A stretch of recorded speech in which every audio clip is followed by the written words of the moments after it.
All right. What's the screen? Screen. Thank you.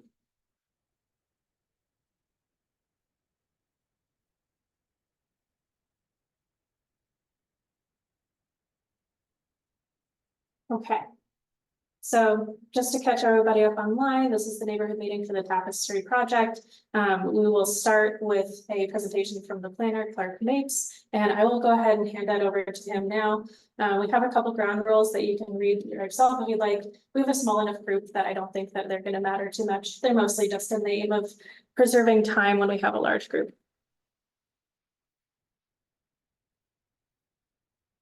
Okay, go ahead, Clark. Thank you. Clark Mapes, city planner, and just inherited this project from the second other city planner who has carried it this far, starting a few years ago. The reason for the meeting tonight is this addition of a permitted use.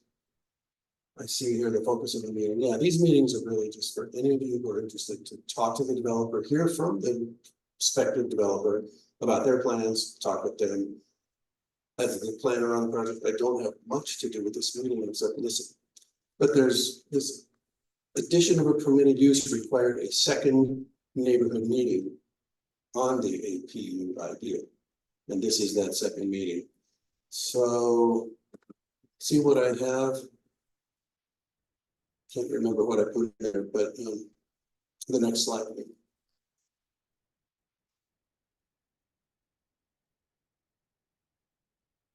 Oh, okay. Well, I'm going to tell you a little bit about that addition of a permitted use, what it is and the criteria for that here in this meeting. Where we are in the process with the second neighborhood meeting is the next step will be a hearing on the plans once they're ready for a hearing with the Planning and Zoning Commission. Let's see here, yeah. Neighborhood meeting APUs, that's not really right because we're at a second neighborhood meeting. Oh, yes, okay. Application submitted, there is an application already submitted.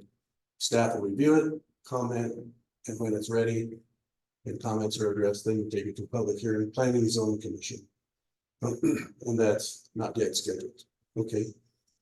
Now what's next?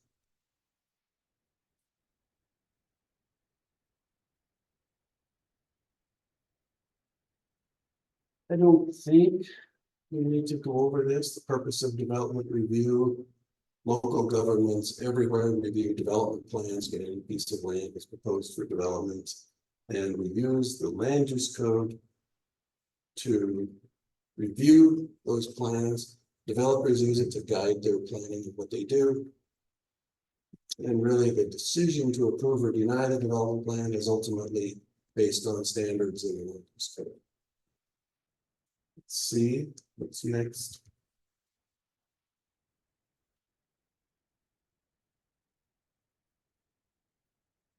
Yeah, the applicants will talk about this. We don't really need that.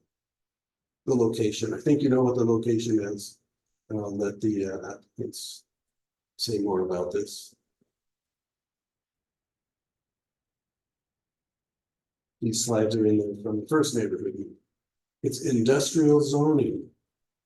The industrial zoning district is generally for other kinds of uses. You know what industrial uses are. And the multifamily residential use is not a listed permitted use in the zoning district. That is where the addition of the permitted use process comes in.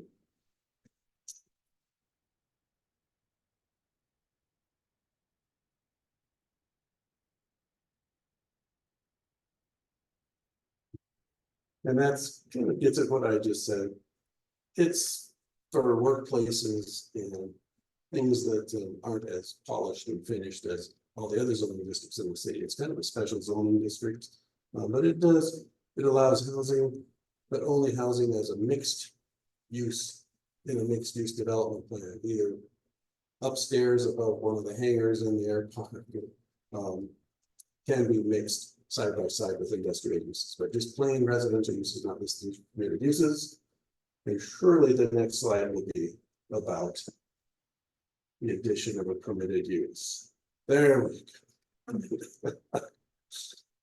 It's a process in the land use code that allows for that particular use on a specific piece of land, one piece of land, with a plan, one specific plan to allow a use that does not otherwise make sense to be in the zoning district, generally.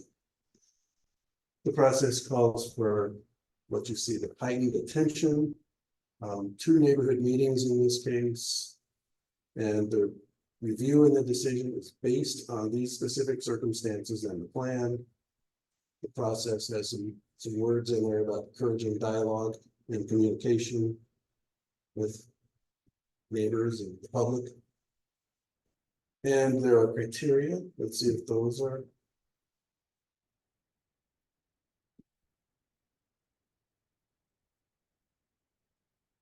Yeah. So go up one. And this is a lot of text, but this is pretty much right out of the land use code, slightly adjusted for the way we actually use it. But the point is that the use is okay.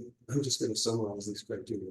The use is okay in this particular instance, doesn't have negative impacts on really the rest of the industrial zone district. It's less geared toward a use creating negative impacts on, in this case, on like the other neighborhoods, because there could be an industrial use going on. But anyway, the criteria have to do with, yeah, being appropriate, compatible with other uses in the area, based on the plan. See the rest of the criteria. Doesn't create any more offensive noise, vibration, dust, heat, smoke, odor, glare, traffic hazards, traffic generation. So, adverse effect on public health, safety, and morals than other uses allowed in the zone. Clearly, I think a residential project doesn't have more impacts like this than an industrial use. But for APUs, even if there ever was a use that had more of any of these impacts, if it's warranted by the plan and the specific circumstances, then that could be done. The use won't change the predominant character of the surrounding area. Compatible with other listed permitted uses in the zone based on the plan. I see a head really shaking. I'm going to stop and see. There will be comments later. But is there anything about this that looks reasonable? Are you looking at me? Yeah. Yeah, I think you're making a lot of assumptions in there that manufacturing is always going to be worse than residential, particularly with the density of residential. Okay. That's all I need to say. Okay. And I shouldn't have skipped ahead to any of staff's findings about these criteria. So far, we haven't made them, but we have gone down this garden path with this idea, knowing that these are the APU criteria. And so far, as staff, no one has identified any particular problem with these criteria. But when we get to the conversation, we can talk about what it is about the impact of the housing on the neighborhood. I think you're thinking of Buckingham neighborhood. Yeah, okay. So there'll be time for discussion of that, but we have not skipped ahead to making findings, although the way that it's gotten this far, honestly, is we've been aware of these criteria, and so far staff hasn't had any red flags from it. With that, let's have the applicants describe their proposal. Good evening. So my name is Shelley. I'm with Russell Mills Studios, and I'm the landscape architect and planner on this project. I have several other folks from our team that are here tonight, and a couple of them are also going to be sharing this evening as well. Kristen from Habitat for Humanity and Jamie from Hartford Homes will be sharing a bit on kind of the history of the project and the vision for this.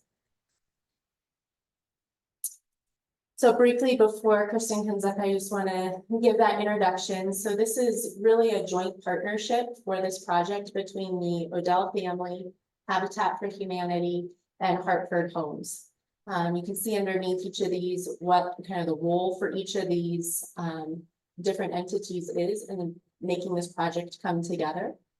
And then from the consultant team, we have Russell Studios, EPS / Northern, BTJ, and we also have our traffic engineer here tonight as well, if you have any questions on pertaining to traffic as well. So there are representatives from all of these with the exception of the architecture that can, and Jamie can answer a lot of those questions for architecture. So at this point, I'm just going to turn this over to Kristen to give us a little background on Habitat for Humanity in this project. Hi, everyone. Oh, that feels a little loud. I've never been accused of being quiet. It's great. I feel like some of this may be redundant for folks that have come to other neighborhood meetings, so bear with me.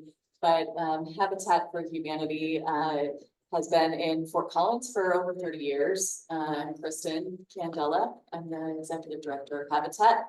And to tell you how it works, well, I love it. That's why I can't leave it. It's been about 20 years. It is a very grassroots nonprofit organization. We work with a lot of volunteers. Some of you may have even lifted a hammer here or served in some capacity, helping to select families or do homebuyer education or to find the folks that qualify. Lots and lots of volunteers. Our most famous one is Jimmy Carter. Many people know Jimmy and Rosalind built for many, many, many years. Evidently, they would not let you stand around on site. That is what they're known for in Habitat world. Lots of donors. We have the $5 donor that puts it through the mail slot every year, the lemonade stand girls that raise money. We have donors all the way up to the Odell family. So Shelley pointed out the team, but I have to revisit that briefly because it's such an outrageous, really active generosity, what's happened here. So the Odell family, not the brewery, but the family themselves, they donated the land to Habitat for Humanity. And then Hartford Homes had been involved for a whole lot of years. Hartford had been lending us expertise, volunteering on site. Then they served in leadership on the board of directors. And what they saw happening for Habitat was something really difficult for our community. So I grew up here and lived right down the road actually. And I saw the community and Hartford saw the community getting less and less accessible to people that wanted to live here, that wanted to remain here. So we said to them, we don't know what to do. Our home buyers who've been able to afford our products for so many years, now there's this huge gap. They can't afford to buy it, even with all our donations and all those things. They saw our costs actually double for construction over the last 10 years. So Hartford Homes actually said, what if with that donated land, we came in and actually developed the land for zero, for no cost at all. And so what this allowed Habitat to be able to do is to have a product that's totally different that our buyers can actually afford. Because something people don't know about Habitat is that we're not only the home builder, but we're also the mortgage lender. So if people can't afford our product, then the gap is all filled by Habitat. And so it's really difficult. Our partner families may be famous to some of you. We think of them as real VIPs, people we really admire. They actually build their house and work really, really hard to buy it. So they put in hundreds of hours of sweat equity, actually building their house, doing homebuyer education, working with volunteers, getting to know the partners that gave to donate toward their house. And then they actually buy their house from Habitat and own it, just like any other homeowner would own it. So they have a lot of pride in that house. They built it, right? And then lastly, I know I'm at a neighborhood meeting, but we hope to be a good neighbor. And so listening to you, getting your feedback is really important to us. And really being engaged and staying in the community is also really important to us. So that's Habitat. And I feel like I've said it, but I think Habitat and Hartford are really aligned in just trying to create access to this opportunity of homeownership in our community. We see teachers now that aren't living near their schools, they're driving all the way in from Severance. And I think that changes a community where people are not able to live. So, as we all know, Fort Collins is great. This is out of the city's affordable housing strategic plan. I don't know if you can read this. Can you guys read this? Okay, so I'll just point this out real quick to give you an idea. Habitat for Humanity serves under 80% of the area median income. So this is based on a family of 2. That means they're earning under 69,700, family of 2. So that's that. And with a conventional loan, and these numbers are a little dated, so it's even worse now. But with a conventional loan, they could afford about 320,000. Does anybody know what the median house price was most recently? Over $500,000. This was really getting out of reach for people. So that's Habitat's market. And then the condos that Hartford would be building actually serve an AMI, which people are calling the missing middle. It's really not just affordable housing that's missing in our community, it's also the missing middle. So they really serve up to around 120% of area median income because this product is affordable. It just doesn't really exist. So if you go to the next slide, this is what really got me, is that there's a gap of about 35% of the number of units you need to serve the people interested in getting into affordable housing. There's about the same exact gap, actually just a little bit more, for that missing middle housing. And so if you were trying to equate this to actual salaries, because AMI doesn't mean anything to anybody, Habitat serves 1 teacher. Hartford is really serving 2 teachers income-wise. That's the product that this is. I said it, and I'll just reiterate, since I got a little ahead of myself. It really isn't just affordable housing that's missing, it is that missing middle. In this community, 20% of the homes would be Habitat for Humanity homes, and then the rest would be Hartford homes. And we love that because we really don't want people isolated. We love the idea of having it be a mixed income community. So that's that. I am really evidently just wanting to restate things again and again. This is what my teenagers tell me. We can skip that. We can skip that. I think it's been said, but thank you. Awesome. Thank you, Kristen. All right, so I'm pretty sure everybody knows exactly where this is, but we are situated for Tapestry right at the intersection of 3rd and Buckingham. So to the south of this site is Odell Brewery. To the west is Buckingham neighborhood. Further east, you'll see Colorado Iron and Metal. And then New Belgium Brewery is actually to the north of this. So as Clark mentioned, we are in the industrial zone district with this. Piece that I want to point out here on this, when we talk about compatibility and why a use is appropriate in a given context with the presented plan. Part of what we're looking at here is a corner of an industrial zone district that's situated right next to another residential development. And then also what was rezoned into downtown. So we have a lot more, this whole area used to actually be industrial, but we've seen a pretty good movement away from that. That's just the market of the industrial uses. A lot of them you're seeing move out closer to the interstate along there. So as far as compatibility wise, I want to put that out in the zoning. I'm not going to rehash these APU criteria. We can talk about these later, but these are exactly what Clark had up on his screen as well. So really tonight, what we want to present to folks is the site plan updates that we've made. So as noted, we're getting really good at these neighborhood meetings. And we've had a lot of great feedback from the neighborhood about the plan and the impacts that are to the Buckingham neighborhood. So this was the previous concept plan.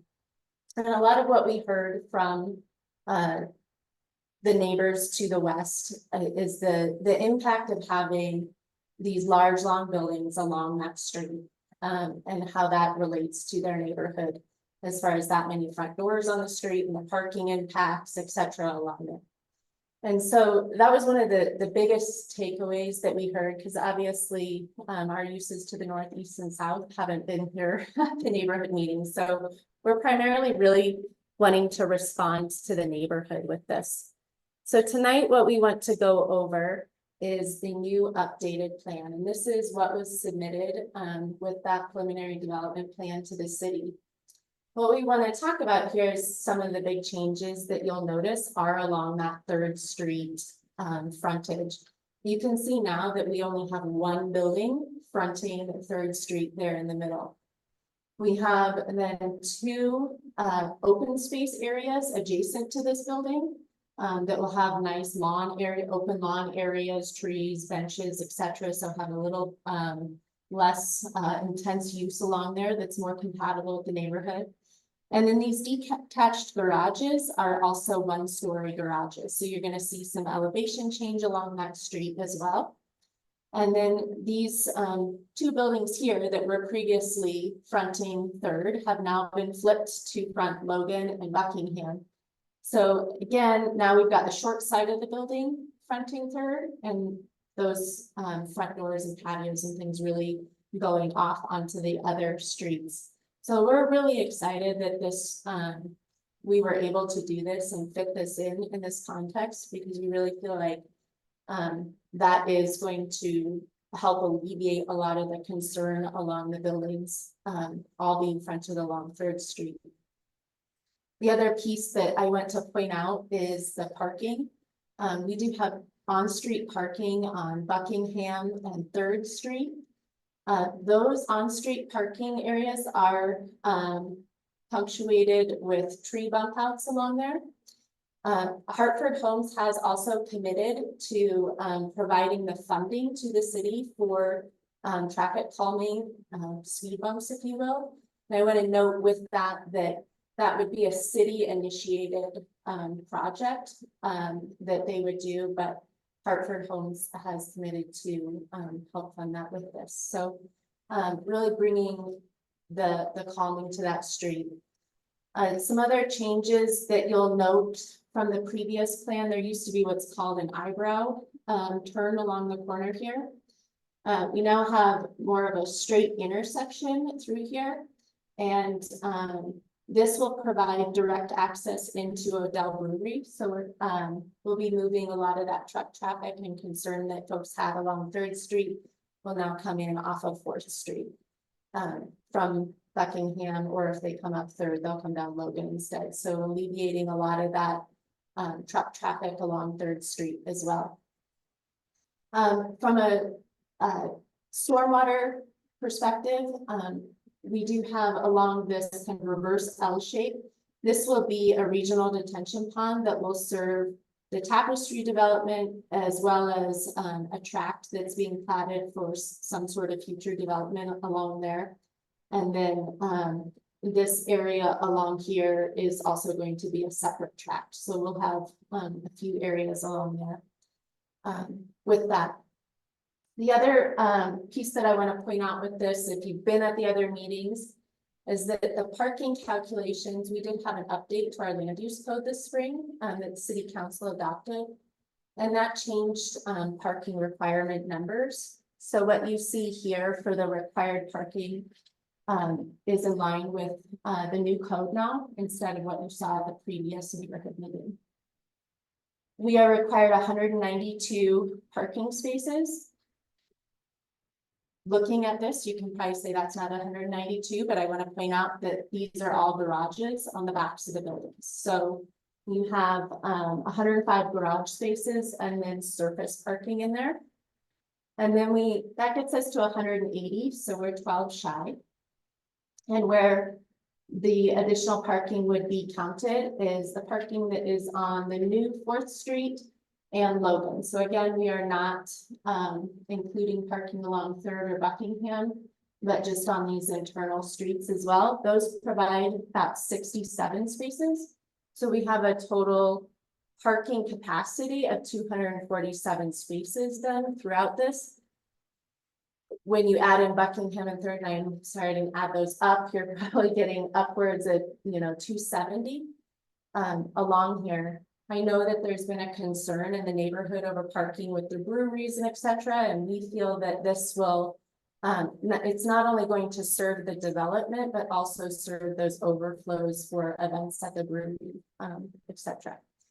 And then, again, we have bike parking, which is probably not a concern to folks, but most of that will primarily be enclosed in the garages. So that is all we have for this evening. We really want this to just be a listening session. If there's questions or input with anybody online or here tonight, we would love to hear from you. Great, so since we have so few people in the room, you can go ahead and speak up if you've got something you'd like to say. I will also say for folks online, it looks like we have one. Then feel free to just unmute yourself and speak as well if you'd like to make a comment or ask a question. So with the parking, what are the total numbers of people who are going to live on this site? There's like a lot of numbers were thrown around about the number of habitat and things. I mean, the bond is good. Right, but so the difference between the number of people who are adult age when you're living there, we know that everybody can perform in the park. So about how many? So we can't, Actual, we aren't able to calculate by people. The way the land use code reads is it's actually calculated by how many bedrooms are in the unit. So a studio / 1 bedroom versus a 2 bedroom versus a 3 bedroom are required different amounts of parking. And those numbers are different for the affordable units versus the attainable or marketplace units. so can you tell me of those two kinds of units, how many those are that? Yeah, I can, so it's a little complex. So again, you've got multiple, so basically you've got 40 affordable units. Or 30, sorry, 30 affordable units. I should have printed this larger. In there, and you've got a span of 1 bedroom, 2 bedroom, and 3 bedroom. And then you have the remaining units, 110. I can add this up to 30 to 50, 157 are required for the standard units. And then the remaining balance, 34 spaces are required for, if I'm doing my math right, it comes out to 192 total on there with it. And so standard units are required 1 space per 1 bedroom, or 1.5 spaces per 2 bedroom, or 2 spaces per 3 bedroom. And then affordable units conversely are 0.75 spaces per 1 bedroom, 1 space per 2 bedroom, and 1.25 space per 3 bedroom. Okay. So with you adding the street parking, that takes parking away that's going to be needed for all the different parties that go on in the neighborhood that we have no control over. And if you add all of these people and say, oh, but our units are also going to use the street parking on a regular basis. So again, when we go back to, so what's required and what's actually, so this on-site is not counting any of the street parking. Exactly. So it doesn't seem like we have enough on site. So we have 180 of what is required of the 192. There is a code provision that talks about internal streets being able to be counted towards residential parking. And what that means is that, like, well, this internal street is really going to be utilized by the residents, because there's, you know, if you live over here in Buckingham, they're gonna be, you're not gonna park over here, you're gonna park on Third. These folks can park along Logan and Fourth and Buckingham parking as well, over there. Nobody else is using this on-street parking, so part of it is utilizing a piece of infrastructure that is already required to be built. And part of that infrastructure is on-street parking. So when you've got just a detention basin next to it, and then maybe a small industrial use with it, that's going to be required their own on-site parking as well. They don't get to use that provision in the code for using street parking. It only applies to residential uses. So again, you're picking up just on Fourth and Logan, 67 spaces. Above, so when you subtract that out, that's 55 more spaces than what's required for this development. And that excludes Third and Buckingham. Correct, and that excludes Third and Buckingham. What you know is that if you have a one bedroom condominium that somebody purchases, they can put as many people in that house, and they get as many dollars as they want. So I would, you know, and I can let Clark answer the question, but what we are held to, with all due respect, is the code. And that's the only way that that we can equitably and fairly assess development is what the code requires. And so I know that there is a lot of concern on that, and I hear you on that. What I'm trying to communicate here is that we're not just providing like 5 spaces above what it is. That's a significant number of parking spaces above what is being required that are being provided with the street infrastructure. And again, not even including the parking on Buckingham and Third. And other, when you say a retention basin, is that just like a lower area that can capture any runoff? So this is Or that detention, which is water. technicality of those is it won't hold water for long periods of time. So retention holds it like a pond. Detention is required to release that. And we do have our lovely stormwater engineers here. If you really want to get into the release rates and whatnot on it, they can answer that question as well. And my other question is, what is the ultimate height of the buildings and the windows that people are going to look out on when they are using? Yes, and I apologize, I did not go to the next slide. I had in my head, so these are the different building elevations that you see there. We did not include the 1-story detached garages that are along Buckingham. But these are the different elevations and color schemes that are being proposed for this. I don't recall off the top of my head overall building heights on these, but they are 3-story buildings. Can you get that back to me, because I'm really interested in that, because I think some of those like just looking right in my backyard all day long. Did you sign in? I have a sign-in sheet there, but if you pop your email there, I can send those to you. I'd be happy to do that. Mhm. I don't know if these helps, but because most of the units aren't habitat units, but for habitat units, we do match by family size to what you're buying. Just that you can't have a family of 8 in 1 bedroom. Yeah, just to let you know.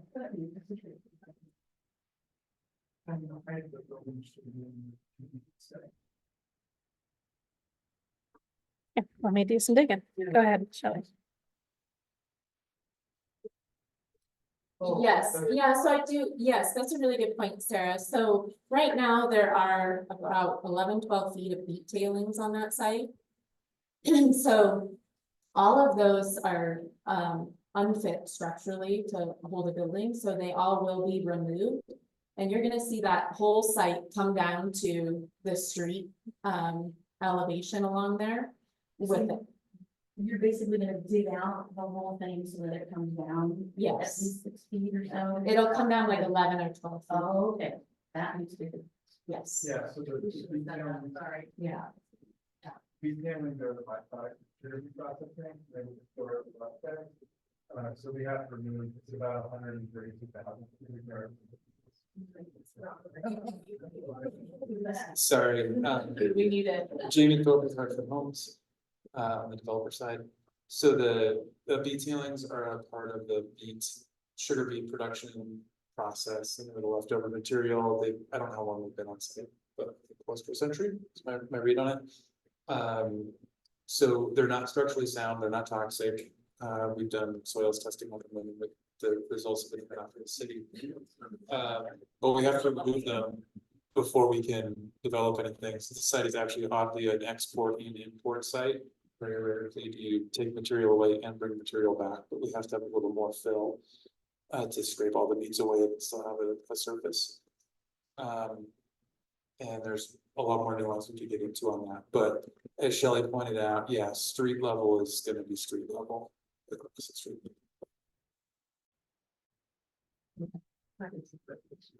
Yeah, there's a lot of difference, because if you look at it from where it is now, and you put the doors on.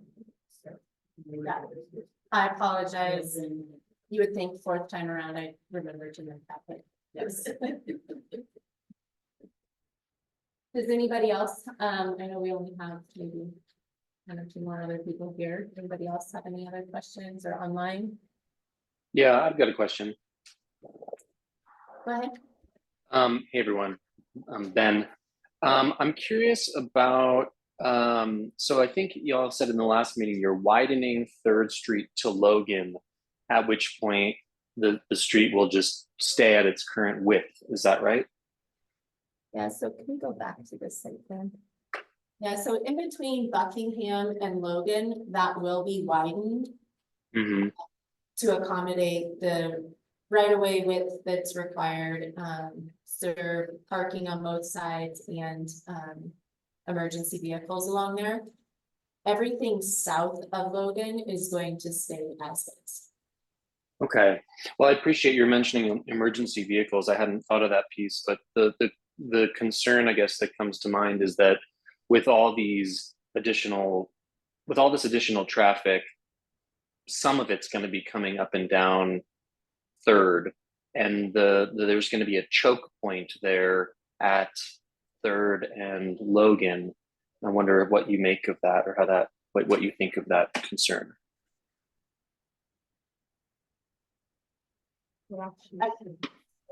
Yeah. Because you'll be driving into the light. Hi, this is Stephanie Thomas with Northern Engineering EPS.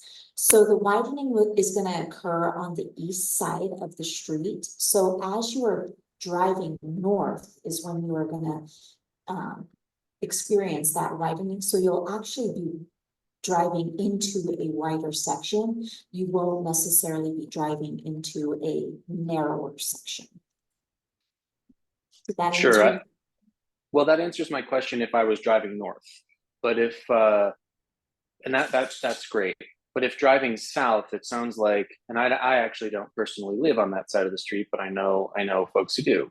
If there are cars heading south, I wonder if there's just an issue where the portion of 3rd Street between Logan and Lincoln is at risk of becoming a choke point because of the cars parked on either side of the road, and then all these extra cars that inevitably, some of whom are going to be driving south on 3rd, or even west on Logan through the neighborhood.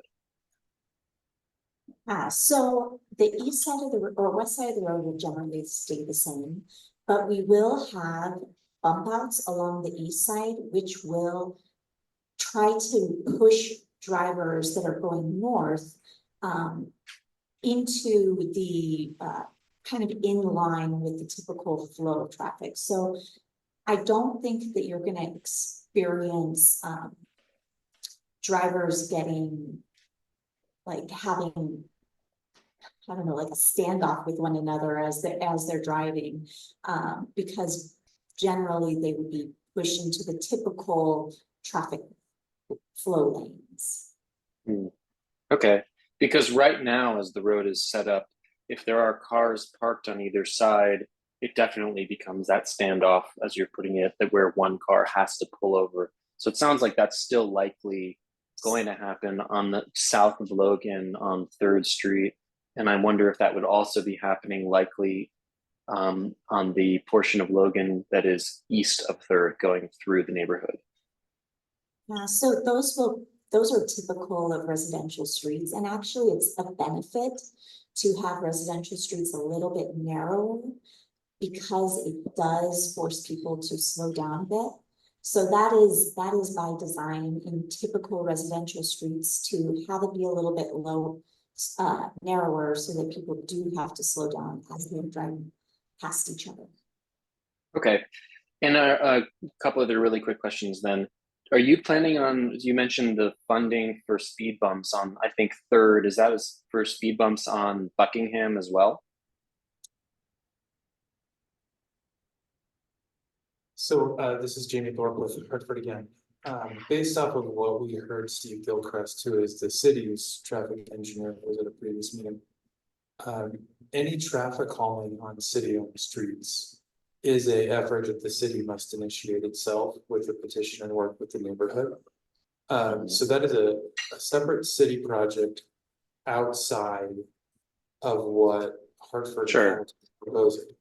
One of the comments we received from the city on our first PDP application was a request to donate the cost of 2 speed bumps, not knowing what the community and the city would determine would be the best course of action for traffic calming in the neighborhood. And Hartford has agreed to make that donation. So we'll give the city the money, but we do not yet know what would be what would come out of that conversation between the city and the neighborhood and it would get installed. So we can't speak to where they would be deployed or what exactly they are. Does that help at all? Yeah, that I does. can actually speak to this a little bit as well. This is City of Fort Collins. Steve was at the previous 3 neighborhood meetings, and so he's definitely heard this concern. And it sounds like he's been working with the applicant to try to take some action there. But he's also been chatting with some of your other neighbors, Ben. So if you want to get in touch with him as well, I'd be happy to get you in touch with him if you want to pop your email in the chat.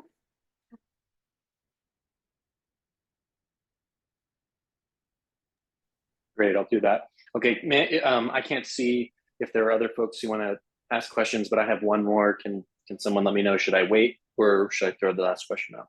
Sounds like we have one more response for you. I'm Oh, cool. assistant city traffic engineer. So for the speed humps, we would be working with the neighborhood to initiate the request. And one of the things we always do is make sure the adjacent property owner is okay with it. So the placements will be dependent on where the neighbors and the property owners feel like they want it, and we'll go through the process for doing the speed study and trying to figure out where it makes the most sense to be effective. And you could reach out to Steve or myself. I actually supervise that program. Great, thanks, Alyssa. And then I think, Ben, go ahead with your last question, then I saw a hand up here to wrap us up. Okay, last question. I've seen in, not specifically with Hartford properties, but another neighborhood that's close to the Buckingham neighborhood where they have all this great landscaping that went in, and then relatively quickly that landscaping all seemed to die, or much of it at least. Some of the trees still look okay, some of them are dead, the lawn looks totally dead. It looks like you have a lot of greenscape, or I see that pollinator garden, all that stuff in the plan. Are there dollars that are specifically earmarked on an ongoing basis or basically in perpetuity to maintain that landscaping? Yeah, so again, this will be all owner occupied. Obviously the habitat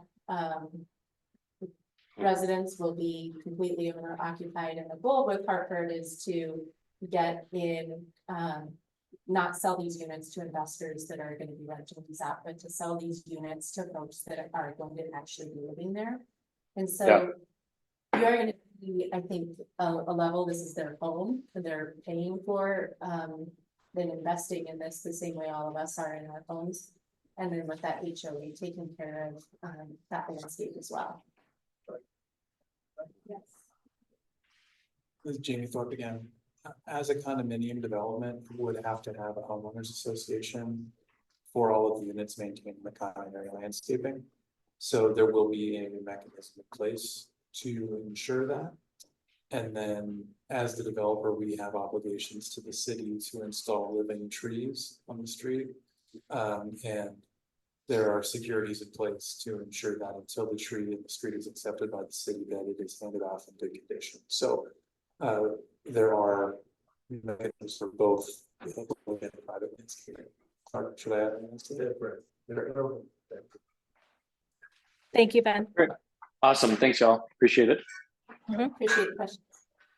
Go for it. Yeah, no, When you brought up the,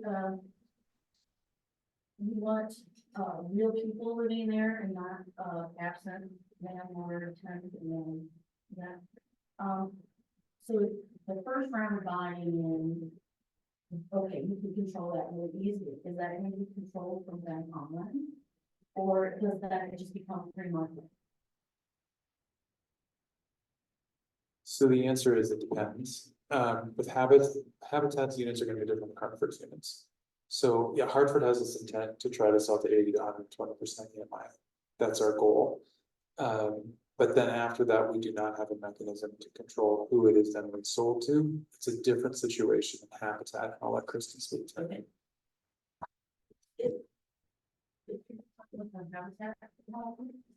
Oh, I totally understand. Oh, no, that's fine. In case anyone else has the question, our homes are permanently affordable essentially, so we have a 90-year deed restriction. So, ours will be owner occupied for at least 90 years. I know I won't be standing here by the time ours aren't owner occupied anymore. You want to say that you also have a restriction on who can buy it? It's not just. Yeah, so let me say that. So a 90-year deed restriction, what it essentially means is that the first buyer has to continue to sell that to people in the same income range as they were when they bought it. So that does protect it. Every time it goes to sale, that'll come up with the title where it will keep owner occupied. So that's totally separate from. Yeah, that's the 30 units. Places that are. So it's 30% that's going to be definitely affordable, and then the rest, after the first sale, it could go to somebody who wants to cram 5 people into a 1-bedroom, and then have more cars on the street. Correct?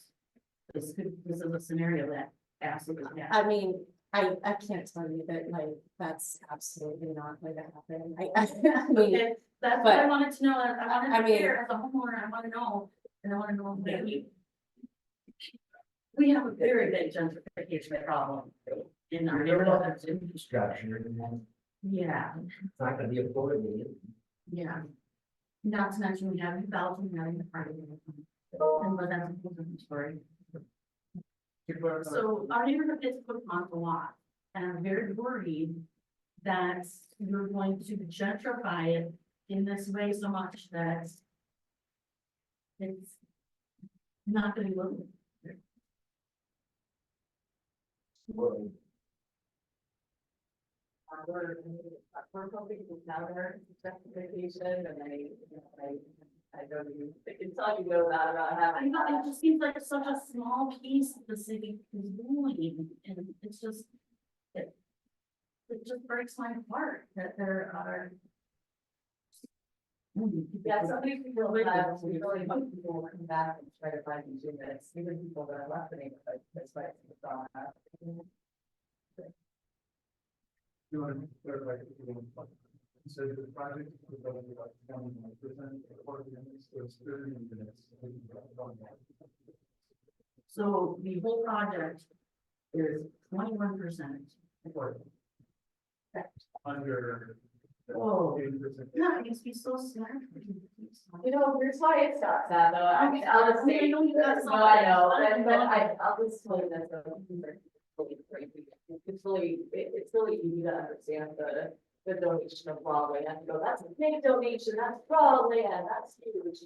But what Burford is doing is taking us through this whole process, removing 11 feet of beach tailings across the site, and we never could have done this project without Burford.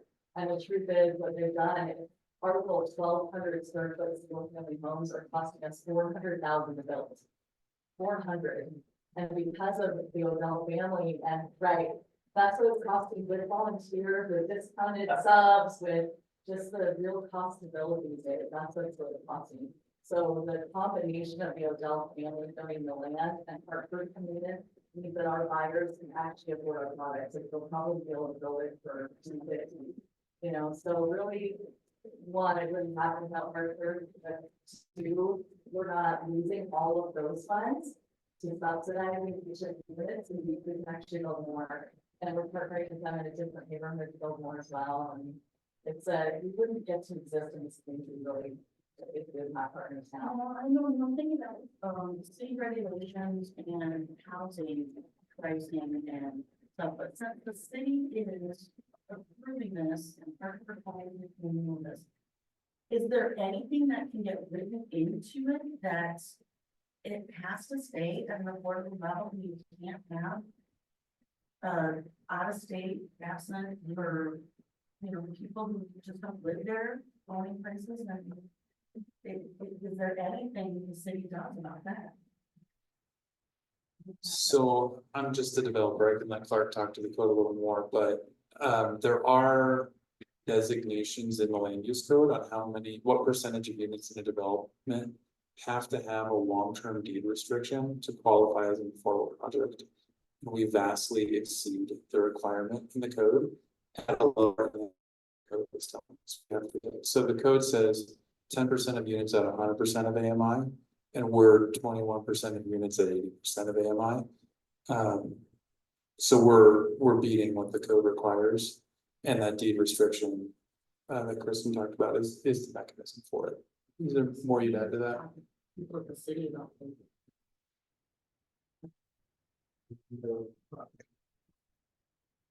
Everybody understands what you're saying.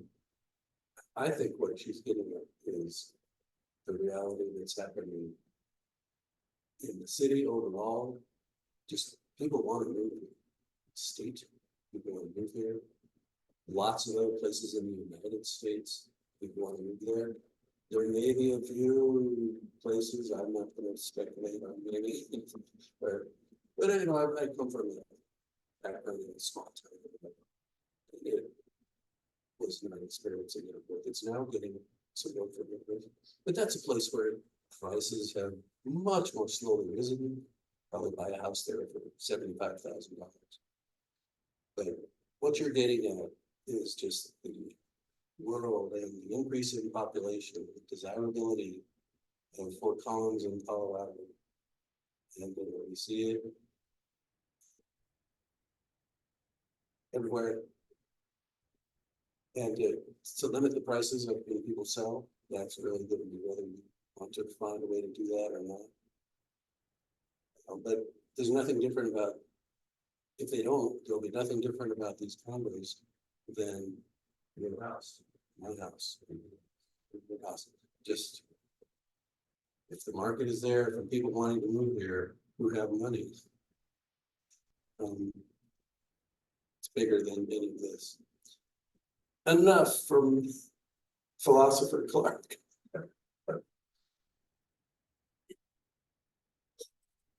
Well, you guys are our sole live audience here tonight, so do you have any other questions or comments? Yeah, we're doomed. Unless they're paying retention to the thing, can we buy your house? Thank you for coming, Stephen. Thank you. I've got another question. If I can't tell if anybody's raising their hand. I think the last one left, Ben, so proceed. Oh, is it just me in the panel? Oh no, or people in the crowd? I'm just the only one with a question. Okay, so. Go ahead, Ben, sorry. Oh, okay. So, I feel like I'm just really honing in on this parking stuff, but so currently Odell's overflow parking gets filled on a weekly basis. And I'm saying filled, I just mean there are routinely, 100 cars back there, I think is probably safe to say. in an area that expands well into what's going to be the future east side of Logan and other portions of the Tapestry property. So in part, of course, I'm concerned about, is there going to be any street parking for Buckingham residents? But I also, I guess, to show some care for the future Tapestry residents, can you all address your concerns or views on, like, are you worried about Odell customers coming and taking all the spots for Tapestry residents, or is there any mechanism in place, like a parking permitting system for Tapestry residents to ensure that they have parking in their area, like on 4th and Logan, and in the Sure. parking lots? So, well, the first thing I want to note too is that area on this concept plan south of Logan. If we go even back to the aerial photo, this is kind of along in that dirt area. So what you see out on site.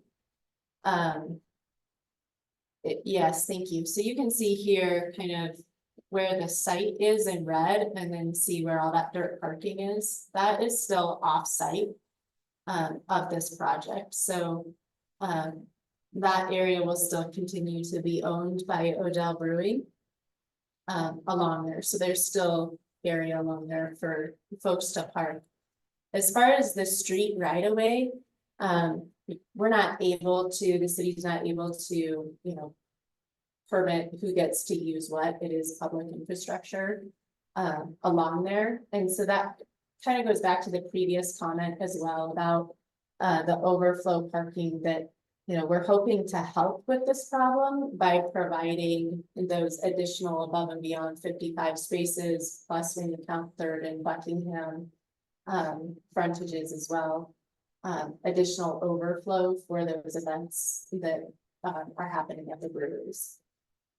But as far as on site and that surface parking lot of Tapestry, that is private property then for those owners, and is enforceable that folks won't be able to park in there. Does that clarify for you? I think it does. It's hard for me to know from this aerial photo whether people park beyond the dirt area. But I'm pretty sure, because I kind of think that people do. Yeah, because I'm looking at this and I could see that, the dirt area maybe could have, like, I don't know, 2 rows of parking. And my wife's telling me even tonight, and I could look out the window, I'm kind of curious, but there would be, especially when Odell has special events, there might be like 4 or 5 rows of parking, like, far, far more than just in that little dirt strip. So, yeah. Yeah, so I guess I would just, continue to point out that we're providing more, that area is still available for Odell along in there. And I think you can get 3, maybe 4 things of parking in there. Okay. And interestingly enough, so when we have to remove all of those detailings, it's actually going to make more area that is accessible for parking, because it won't be that huge hill coming up from Odell Brewing. It's actually going to be almost a little bit higher than the current Odell parking lot, but it will actually be knocking down that hill quite a bit. So it will open more areas for cars rather than being on the side of a hill. Okay, gotcha. Thanks.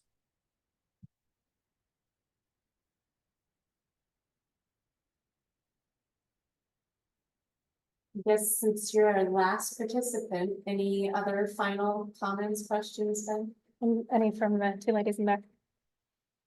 We'll be there from Habitat. Are they really? Oh. Yeah. You came in late, so I thought maybe you were participants. They were the ones kindly standing guard at the other. Thank door. you. Yeah. All right. Yeah, and Ben, you have my email now, so if you have any further questions, feel free to send me an email. Okay, cool. Thanks, everybody. Yeah, of course. I will also just direct you, Ben, to these last slides here.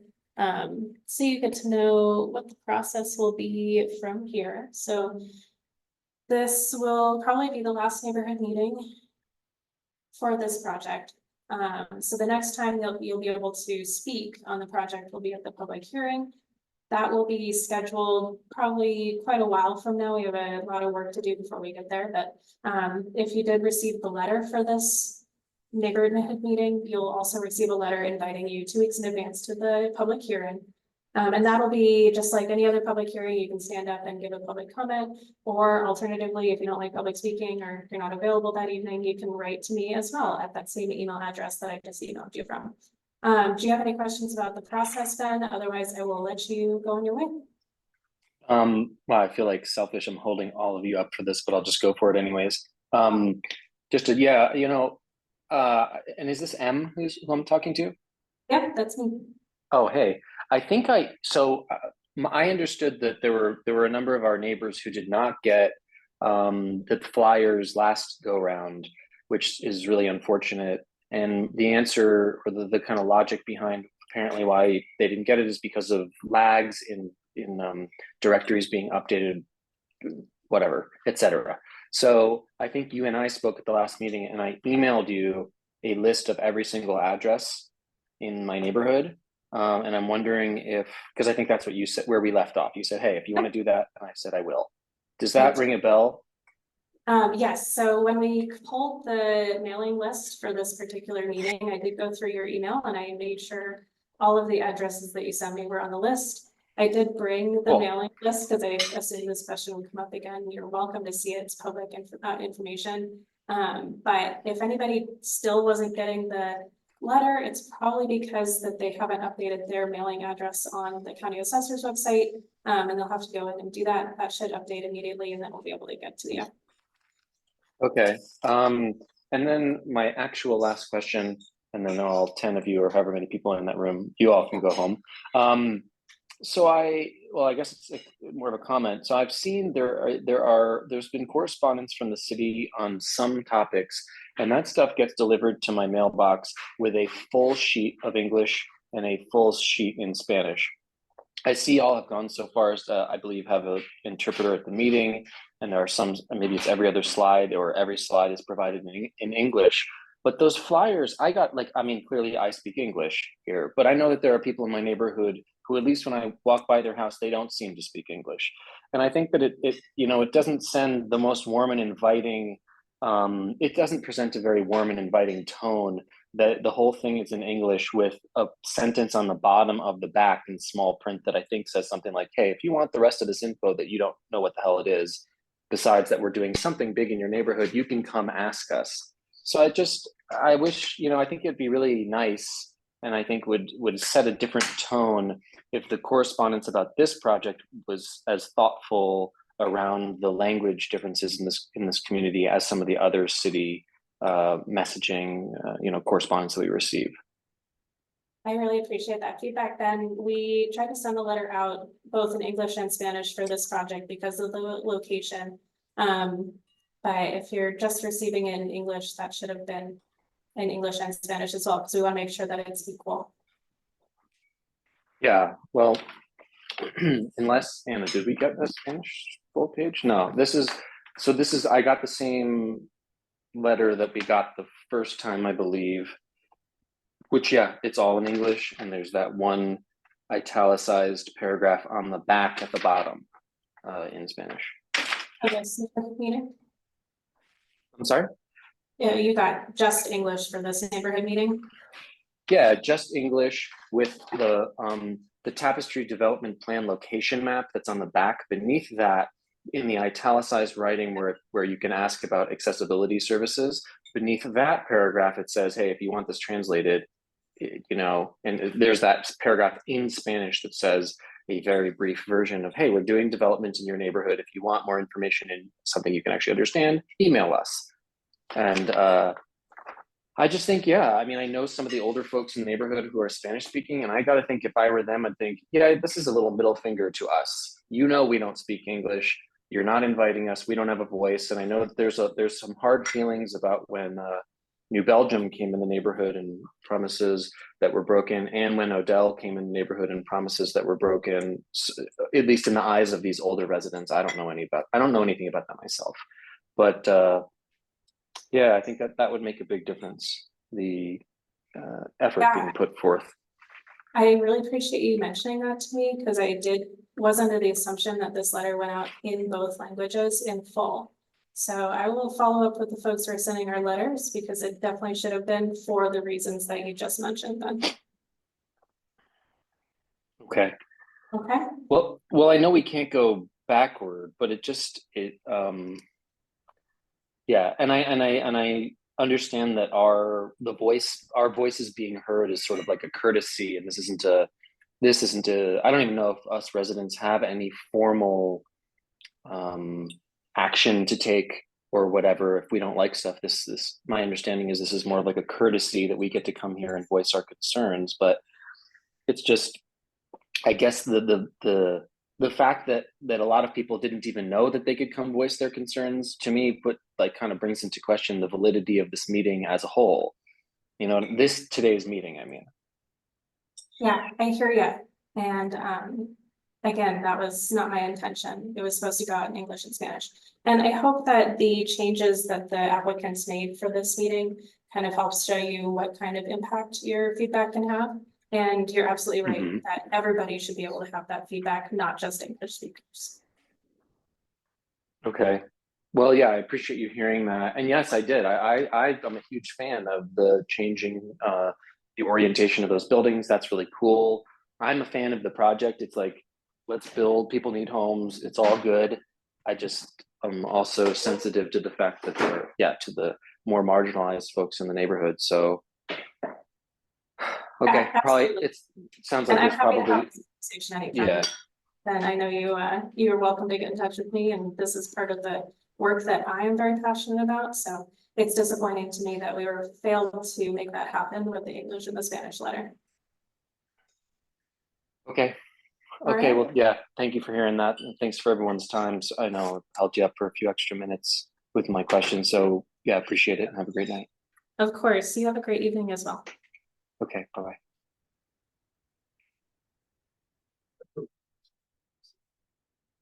Very deliberate.